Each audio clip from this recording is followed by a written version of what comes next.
Good evening and welcome to Tucker Carlson Tonight. It's pretty clear that both of the country's political parties have changed radically over the past few years, and they're changing still. We cover that every night in this show. Donald Trump, of course, has transformed the GOP.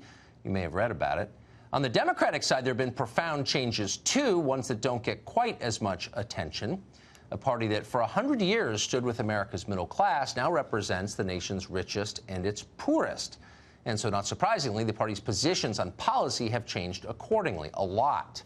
So just about 20 years ago, Democrats championed free speech. They worried about illegal immigration loudly. They criticized voluntary foreign wars, and they argued that unrestricted trade hurt American workers. And by the way, quite a few of them, Democrats, were pro-life, too. Senator Harry Reid among them. And that's not surprising if you think about it. Democrats said they cared most about the vulnerable in our society. Even Bill Clinton, who vetoed 2 partial birth abortion bans, felt the need to say he wanted to keep abortion rare. He said that a lot. Try that in today's Democratic Party. Lots of luck. Modern Democratic activists celebrate abortion as a positive good. Shout your abortion, they proclaim. They put it on T-shirts. Abortion isn't bad. We need more of it. Well, earlier this month, Governor Andrew Cuomo signed a bill making that possible. It's called the Reproductive Health Act, and the law legalizes abortion right to the moment of birth for virtually any reason. Now, to most people, aborting a child moments before delivery might seem uncomfortably like killing. A lot of pro-choice people feel that way. It's a concern. Well, Cuomo's law addresses that concern. The law declares that children who have not yet been born are not, in fact, human. So don't worry about it. Cuomo illuminated the new World Trade Center in Lower Manhattan with pink lights to celebrate the bill signing. He described it as a profound moral victory. Now, the national press didn't spend a lot of time covering this. No matter how much you might like Roe v. Wade, maybe you love it. There's still something pretty ghoulish about celebrating third-term abortion. Maybe that's why only a tiny percentage of American voters support it, around 13%. Small percentage. Nobody really wants to hear the details about any of this, so nobody asks. And that's why the video we're about to show you, which is not gory, don't worry, but it is remarkable. In it, a Virginia Democratic lawmaker called Kathy Tran explains in detail a bill she's introduced that will remove all restriction on late-term abortion. She was asked, well, what would that mean exactly? And Tran tells the truth. Watch this.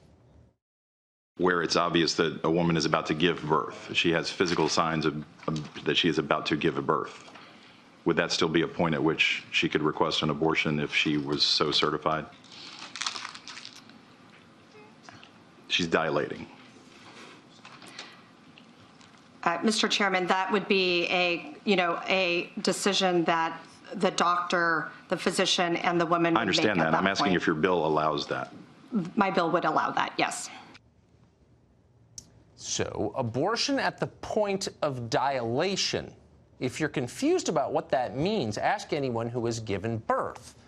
And then think about it for a second. There's a lot going on, obviously, but just think about that for 1 second.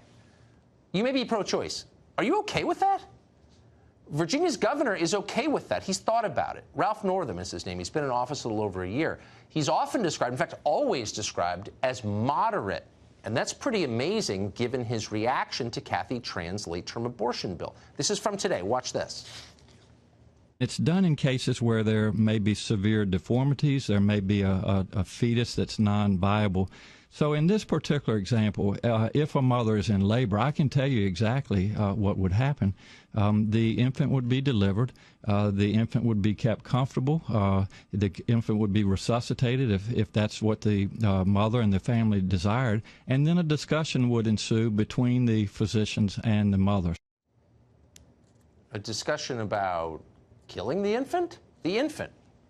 He's direct enough to call the infant what the infant is. But again, the infant would be delivered and resuscitated if that's what the mother desires. Quote, in other words, the governor of Virginia has just told us in public on camera that it's okay to kill a child after the child has been born.